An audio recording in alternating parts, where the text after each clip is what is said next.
My first video on this channel featured a visit to the Classic Rock Show in Liverpool, which was uploaded on the 14th of February 2020, which is what started it all off. Good morning everybody, my name's Kev Berry. I've seen this production many times, which has been on tour at the beginning of each year now for over a decade. It is a production that I as a musician always inspires me. Like many of its fans, I love the iconic setlist that never fails to impress. The sound and lighting are amazing, and the talent and skill of the artist is flawless in delivering note-for-note accuracy of each track performed. But for me personally, it is the overall experience that makes the Classic Rock Show very special, which is after all a celebration of great iconic music. But how is it all brought together? Well, Henry Burnett is the keyboard section of the show, delivering not only string, brass and woodwind to the performance, but also great backing vocals too. Now seen at the front of the show playing his guitar during iconic tracks such as Jump, Henry is still able to perform flawless keys whilst engaging with his audience. I am told that Henry is able to play anything, so let's find out more from the man himself. Right, well welcome to Gigs and Guitars. This is Henry from the Classic Rock Show. So Henry, how are you today? I'm good, yeah, I'm good. We're here in Bradford. Never been here before actually in this venue, but it's a beautiful, beautiful hall. It's amazing, isn't it? When you look at the architecture of it, it's actually wonderful. Yeah, it's a nice one. I walked in this morning and went, oh, kind of took it all in. Yeah, you know, we're near the end of the tour now, so we've got about 9 or 10 shows left, I think. So excellent. So you've done about 30, 31 shows, I think it's so far. How have you found it so far? It's been really good. It's been long. It's been long. I will say that, you know, it feels like we've been on the road for a long time, but we had a little break in the middle, which kind of gave us a bit of time to recover. And also, there's been a really big change this week as well, because Ricardo Afonso has come in to take over from Rudy, who's had to go and do other gigs. Yeah. And just something like that kind of refreshes it all. It makes things a bit different. It makes us all sit up straight again. Yeah. So it's kind of come at the right time to give us that energy we need to finish off the rest of the tour. Excellent. So basically, it started. The tour started in January. We're now sort of into March. You've had your break. What did you do on your 10-day break? How did you sort of kick those shoes off and recharge those batteries? Do you know what? I worked every single day. Did you? Right. And what did you do? Well, I have a photography studio that I run with my partner, who is a photographer. She's a photographer, and I do bits of videography, and we do showreel filming for performers and singers. So we had people booked in the studio all the time, filming and recording showreels. Oh, right. So you could have set my camera up for me then and probably done a far better job of it. Yeah, I didn't tell you about that, did I? You kept that one quiet. Yeah, so I was working every day. But you know what, just having a change from this was good. Yeah. Bit of a mental reset, and we came back and it was like, you know, we were energised and ready to go again. Brilliant, that sounds fantastic. So in terms of, say for example, when you get to the end of the tour, what are your plans then? Still doing the video, but are you doing anything musically or? Yeah, okay, so, well, there's been a few things that have been kind of up in the air about what I'm going to be doing this summer. It was potentially going to be a tour of Japan with Pete and an artist that Pete plays with, but that got cancelled, so we're not doing that. So maybe I can't say that. There you go. I'm also working on a project with, I don't think I can say at this stage, but it's a really exciting project with a quite high profile British guitarist, musician. Right, and that's going to be, more details about that are going to be coming out later this year. Oh, wow, so that sounds interesting. It's a project for later this year, but we're starting to work on it soon. And I'm sure more details about that will be emerging at some point. Sorry to be so cryptic about that. No, it sounds really interesting. Well, you have to keep us posted on the developments of this collaboration with this brilliant guitarist from the UK. I'm sure, because obviously this is a guitar channel, but it's also about gigs and performances as well.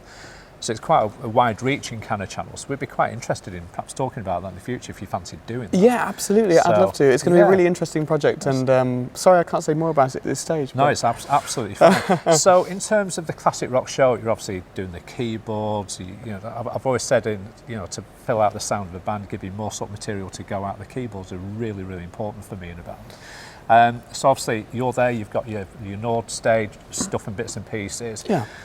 In terms of your background, how long have you been playing, and how long have you been playing professionally in terms of this kind of thing? Okay, so I started playing music when I was 6. Yeah. And I was a drummer to begin with. Yeah.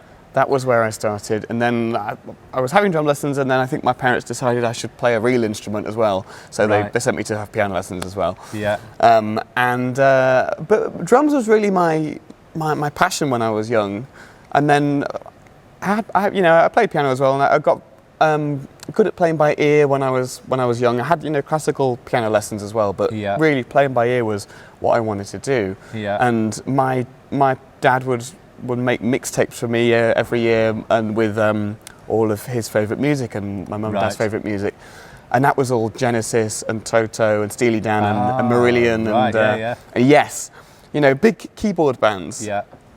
And so I would sit down at the piano and try and figure out how to play the stuff. Right. And then it wasn't actually until I went to college, sixth form, which was like a specialist music place. And there were some really great drummers there, but there weren't so many really great piano players. Right. So I kind of slotted more into that keyboard player zone because the drum chair was already taken. And that's really where kind of keyboards took over for me. Then I moved to Liverpool, studied at LIPA, same as James and a few other people who play the show, Carl Penny and Emily Jervis. Yeah. And I guess you'd say that when I graduated, then I became a professional musician, and I started gigging professionally. But really, I've been gigging for a lot longer than that, since I was like so 16, 17, 18. Yeah, so there's obviously a connection there with Liverpool, which is where CMP are based, which is obviously James Cole and his father.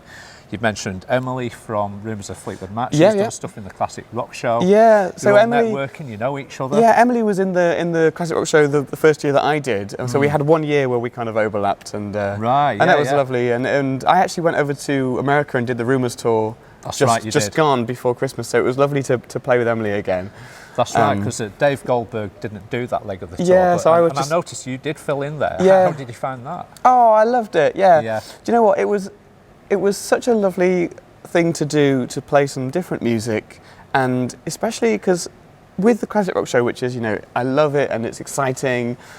It's very intense, and it's all kind of loud all the time, which is great. But Rumours has a lot more kind of light and shade. Yeah. And it's a different kind of gig. I can just sit back a little bit more and listen a bit more and just and kind of just fill in the gaps in the music, and I really enjoyed that. Excellent. So is that your first ever sort of stint with Rumours of Fleetwood Mac? Or have you done bits? That was my first time out with Rumours, and hopefully I can do something with them again. And of course, it's yet another great production. I mean, I've seen it a few times now. Love it. Love a bit of Fleetwood Mac. For me, I like the Peter Green stuff when Scott gets up and does his stuff on the blue stuff. Yeah, we didn't actually do that much of that over in America, because it's not so big over there. Yeah. And it was just more focusing on the Rumours album and then like the other hits. Yes. We did do Black Magic Woman. Right. But it would have been nice to do a couple more of those tunes. Yeah. Fantastic. Yeah. Okay, so in terms of obviously Liverpool, do you live at Liverpool as well? Or are you based? Well, I'm saying here, we're not in Liverpool in a minute, we're not too far away, but are you Liverpool based in your life? Yeah, so I went to study at LIPA, and then after I graduated, I just decided I'm sticking around. Right. And that was in 2014, so I've been in Liverpool for the last about 12, 13 years now. Right, yeah. And I love it, it's a music city. Yeah. All my friends are great musicians, like wonderful musicians, so I'm always around music. Yeah. And, well, I can see obviously in your music, I can see that you're passionate about it, and one thing that I like about you is you've got a personality behind it as well. And I think the fans of the Classic Rock Show, or whoever's watching this, they will see Henry on the keyboards really enjoying it. But like we've just watched Soundcheck at the back, and you're throwing in the odd riff from something else, and I'm thinking that's just messing around. But that's what it's like. I mean, there's obviously a serious side to it, but there's time to have a bit of a laugh. Do you know what I think?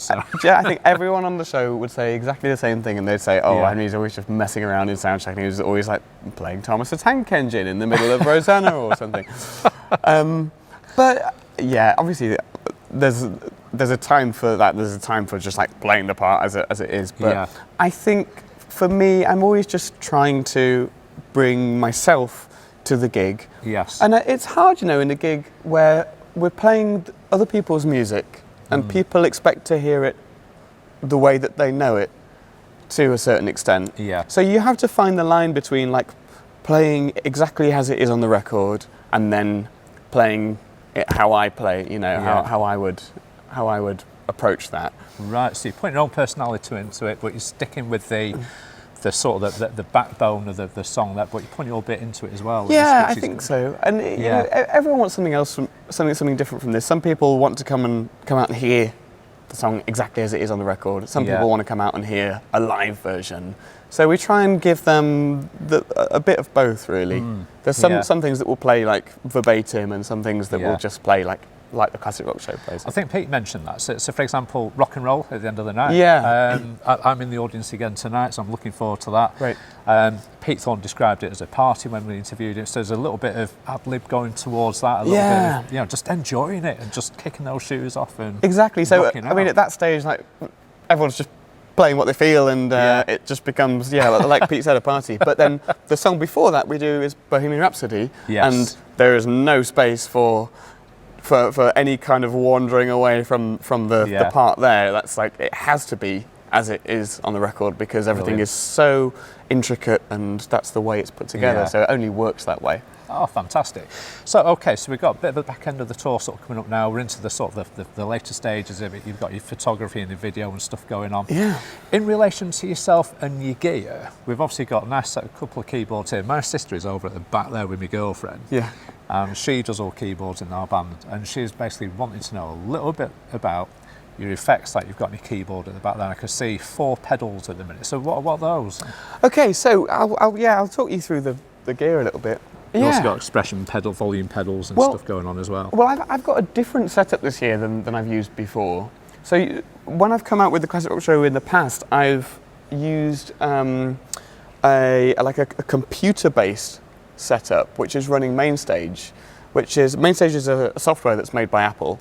Oh, right. And it's kind of like a live keyboard music, looping, or whatever you want to do with electronic music, but it's all in a live package. Right. And I would use that to send MIDI from my master keyboard into Mainstage in the computer, and then it's got all software instruments there, sample libraries, virtual instruments, exactly. Yeah. And it handles all the routing, output-input routing, so you can skip through the set list. It will set up all the different programs on the keyboards and play the sounds from within Mainstage. Yeah. But I got really fed up of carrying this big flight case around, and the crew got fed up carrying it around and setting it up every day. So I've got this Nord now, which is really great. And the thing I love about this sounds like an advert for Nord now, doesn't it? But I just love that every control has some kind of physical button or knob or something that you can press or grab in the gig. Yeah. Rather than having the computer setup where if you want to change the reverb, you have to go into the menu and like this tiny little screen, little mouse, it's down there somewhere. Here you just grab the thing that says reverb and it's just right there in front of you. It's a bit more like the guitar world, isn't it, with analog pedal? You just want a bit more delay on you hit the... Everything's just got a control and you can get it quickly. So that's really nice about this. It sounds good. It's really simple. I think that's what these keyboards are good for. They're good for performers who just need something that's going to be reliable, not too complicated. It's got bells and whistles, but they don't get in the way of everything else. Right, with you, yeah. So it's there to make it easier, not going through the infinite menu options. Yeah, and, exactly. So in the live gigging environment, it's simpler and you can see what you're doing at that point. Yeah. And then on the other side, I've got this Korg CX3, which I got this year, which is a really old keyboard now. It must be about 20 years old. Right. But it's one of the original like Hammond. They're called clone wheels. So if you know about Hammond organs, they generate sound through something called tone wheels, which are kind of a mechanical element which spins around and is amplified by a pickup, which generates sine waves, and then that in turn creates the whole sound. So a digital version of that would be called a clone wheel because it's like a clone of a Hammond. I see. Yeah. So yeah, that's what that is. It's doing all the Hammond organ stuff. Yeah. like we do Burn in the show, the Deep Purple stuff, and I use it on a few other bits as well. But normally with a Hammond organ, you would pair it with a Leslie speaker. Oh yeah, the rotating which is, speaker. Yeah, the rotating speaker, right. which gives it that distinctive sound. Yeah. And the Korg CX3 has that built in, but it's 20 years old now, so it doesn't sound that great to my ears. Yeah. So we don't have a Leslie here on stage, which is something that I'm hoping to rectify next year. Yeah. But instead I have this pedal, which is a Neo ventilator pedal. Oh right. Which is a Leslie simulator. Yes. Sound really good, and so I just take the output from the Korg into the ventilator, and it gives it that Leslie sound. Ah, right, I see. And then alongside that, there's two other pedals. There's a Loonsbury organ grinder, which is an overdrive pedal. Oh right, that's designed specifically for organs. Yeah. To kind of achieve that John Lord sound. Ah, right, I see. Yeah. That overdriven sound. Yeah. And then a spring reverb. Right. Which is another, to my ears, and I think a lot of other organ players, is a key part of the Hammond sound. Yes. A lot of Hammonds would have a spring reverb tank built in. You can hear on, if you hear on, listen to Burn, the original, later on, at the end of the, halfway through the keyboard solo, you hear this sound, and it sounds like kind of the apocalypse. Right. And it's John Lord, and he's shaking the organ. Of course, that's shaking the tank. And it's shaking the reverb tank, and it's kind of going... but that reverb sound just kind of brings everything to life. Yeah. So the spring reverb is important. Brilliant. So yeah, that's what's going on over there. It's quite simple, but it's kind of helping to achieve that Hammond sound. Well, it all sounded good because obviously I've just been sat in sound check and we listened to Burn. Yeah. And of course it's a raw sound check, so sorting the levels out. You've got your in-ears in and stuff, and the sound going on and off, and we heard everything out there. And sometimes they shut stuff down. Yeah. But what I could hear from Burn was some great keyboard stuff going on. Well, you know what? Thank you. That stuff is so fun to play, and it's all, like I was saying earlier about like whether you're kind of emulating what happens on the record or whether you're doing your own thing. It's really fun to kind of get inside like John Lord's mind and be like, what would he play here? Yeah. Because of course his background was very classical, and that comes through in his playing. It all sounds like Bach, really, doesn't it? Yeah. But with the overdrive and the organ just screaming. With the dirt in there. Yeah. So it's really fun to do that stuff. Fantastic. Okay, so when I interviewed James Cole, who did the first interview on Gigs and Guitars to do with the Classic Rock Show, he was talking about the band and the personalities in it, and James Cole came out with a cracking line and said, Henry, he can play anything. Is there anything you can't play? What do you mean? Do you mean instrument-wise, or Well, yeah, in terms of music, I think, so I seem to remember a bit of a clip on a video a couple of years ago. You're running through a shopping centre and there's a piano there, and you did a little bit, and then I think it was beginning to jump or something. Then you cleared off. It was. It was really funny. Like at that exact moment, there was a little girl who was trying to get on the piano as well, and I think I didn't realise at the time, but I inadvertently kind of pushed her out the way, and I was like. Right. And I watched it back and I was horrified. I was like, oh, this poor girl just really wanted to have a go on the piano. So getting back to it, I think the Classic Rock Show sort of fans are probably the impression that Henry can play everything, in terms of, so you seem to pick things up. You mentioned playing by ear. So is it pretty natural for you to pick things up quickly by ear and follow it through? That's usually how I learn things. I can listen to something and play it back usually. Yeah. Usually maybe it takes a couple of listens. But if it's something complicated, but yeah, that's kind of how I process stuff. I do read music as well, and be fairly, I'm confident. My background as well is also in like theatre land, so like musical theatre, and did quite a bit of like theatre MDing and that kind of thing, which is a different discipline.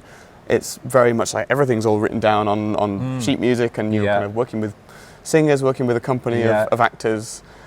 Teaching people what to sing, so that's kind of that's a very different thing, and it's useful to have that kind of more classical background for that kind of thing.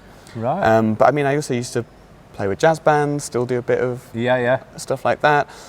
I kind of one of those people where, you know, there's the phrase like jack of all trades and master of none. Yes. I think that probably does apply to me. But Right. I'm fine with that because I guess I can do more gigs then. Yeah, I suppose it gives you a good sort of flexible repertoire where you can sort of sell yourself and then end up with more sort of different roles and stuff. So have you got any live performances coming up elsewhere? I know we talked about the videos and everything else. And Yeah. so like, in terms of shows and things, what have you got coming up? Well, I'm doing some gigs with Sophie Ellis-Bextor over the summer actually. Right. Which is, I have a couple, I do a bit of depping for her, covering for her. Yeah. So we've got a few festivals that we're doing. Oh, right. Can't think where they are, but some of those. Yeah. I'm doing a gig in Italy with Jessie that we're going to go out and do. That'll be Yeah. really lovely. I think it's a private thing. I can't think. I'm doing a bit on a cruise for a bit with some people. That sounds like you're going to be fairly busy and all over the Yeah, place. it's all sorts of things really. And then this project obviously that I spoke about, I can't speak about. Which we can't talk about. That's it. Okay, so getting back to the Classic Rock Show, Yeah. we've got a great set of iconic music.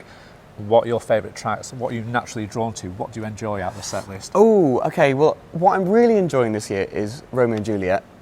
That keeps coming up. Yeah. Pete Thorne said that. Obviously, Wayne Banks is going to say that. You've now mentioned it. Well, Yeah. you know what? Like I said before, we do a lot of very loud, very intense stuff Yeah. in the show, and that is a lovely moment for everyone just to calm down and listen to Wayne singing, and just let there be room for the music to breathe. And Yeah. and it's again, it's as well as being one of my favourite tunes of all time.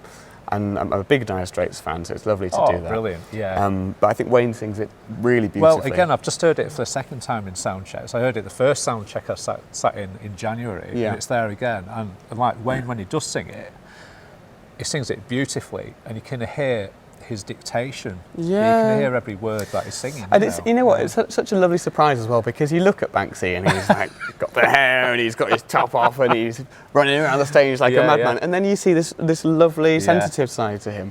Fantastic. So I'm loving that. I always love playing Rosanna because I'm a big Toto fan. Yeah, yeah. You know, all those keyboard bands are the things that really kind of got my ear inspired with music when I Yeah. was young. So yeah, anything with a prominent keyboard part is good for me. Yeah. But of course, Jump is loads of fun as well, because we haven't mentioned the keytar there. In the We've recorder. not. I mean, it's there and it's down. I'm not sure whether you get up. I'll stick some stills on so you guys can see it, unless you can grab Oh, I it. can go and grab Do it you think actually. you Do you reckon I can get that? Let's go and Let me grab go- that. There let me we go and go. We're on the umbilical cord at the minute. Here we go. There we go. Right, we're back. We're back in the room. So Here we yeah, go. this keytar was a new addition to the show last year actually, because I was getting a bit bored of just sitting behind the keyboards all the time, Right, and not yeah, yeah. moving around. So I picked this up. And it's a really old thing. I mean, it's nothing special. It's just an old bit of plastic, really, looks made by great. Roland. Yeah. But it connects wirelessly with this little Ah, right. I see. It's a little MIDI Bluetooth dongle Yeah. that connects to the Nord. Right. So it's playing the sounds from the Nord stage Yeah. via wireless MIDI. Right. So I can run around, it's just triggering the sounds off here. Yeah. And it's my favourite thing. Because Can we hear it? Will it work? Let me now? see, I want to see if I can make it work. Yeah, because it means I can run around Yeah, and I yeah. can go and talk to James over there, and I can.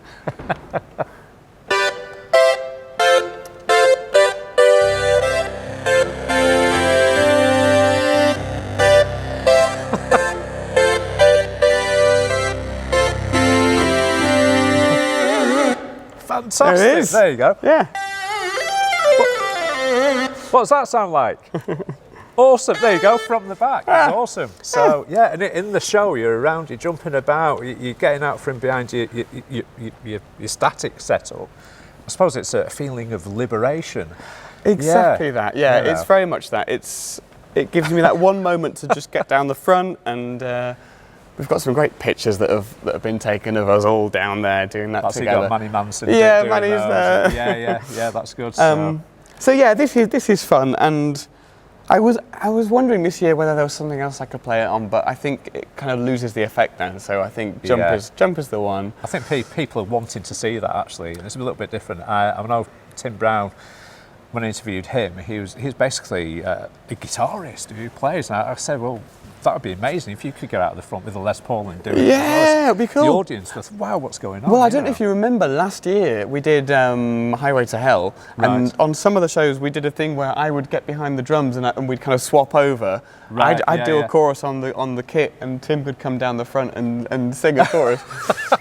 So that was fun. We're not doing that this year, but... oh, brilliant. Oh, that's fantastic. But yeah, I love this thing. That looks great. Do you know what? It's a bit temperamental as well. Like sometimes... There's a loose wire inside, like the power connection is a bit loose. Right, yeah. And there's been a few occasions, I don't think on this tour, touch wood, yeah. But where on the last tour where it would lose power and then like the note would be stuck on. Oh, right, yeah. So, and of course it's jump, so it's the loudest sound in the world. Yeah. And I'm like over there somewhere and it's going,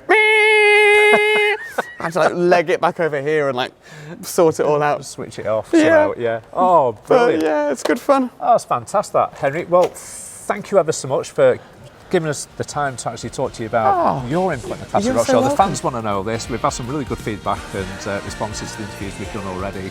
And yeah, enjoyed the remaining bit of your tour, and it's been an absolute pleasure. And thank you. Guys, that's a wrap. If you've enjoyed this edition of Backstage with Gigs and Guitars, be sure to subscribe so that you don't miss out on future behind-the-scenes top secret information from the performers themselves. Next time, we speak to Ricardo Afonso, who has made a welcome return to the show after a few years away. We look forward to seeing you then.